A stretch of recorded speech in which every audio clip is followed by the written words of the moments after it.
আজকে মেট্রো রেলের একটা এক্সপিরিয়েন্স আপনাদের সাথে শেয়ার করব, যেটা সব সময় আর কি হয়, যেহেতু আমি রেগুলার মেট্রো রেলেই আর কি যাতায়াতটা হয়। তো যখন হচ্ছে মহিলা বগিতে উঠি তখনই আমি দেখি এই জিনিসগুলো সব থেকে বেশি আমি ফেস করি, যেটা হচ্ছে মানে কি বলবো, যেটা অন্য বগিতে উঠলে এই জিনিসগুলো ফেস করা লাগে না। সেটা হচ্ছে এক একজনের গার মধ্যে চলে আসে, মাস্ক পরে না, এই সেই হাবি যাবে। আর এখন তো প্রচুর পরিমাণে গরম, এই গরমে শরীর এমনি ঘেমে যায়, তারপর একটা দুর্গন্ধ আসে। তো আমি মানে মহিলা বগিতে উঠলে এই জিনিসটা সব থেকে বেশি পাওয়া যায়। তো আমার কাছে মনে হয় যে না, আদার্স বগিতে উঠলেই বেশি বেটার, আরামদায়ক থাকা যাবে আর কি, সেটা আমার কাছে আর কি মনে হয়।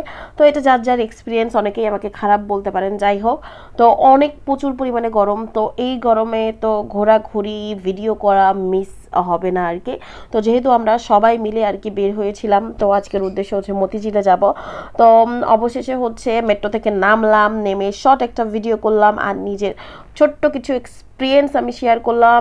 ইভেন কিন্তু মহিলা বগিতে কিন্তু অনেক মারামারিও আমি দেখেছি। ঠিক আছে, ওই জিনিসগুলো ক্লিপগুলো পরবর্তী টাইমে শেয়ার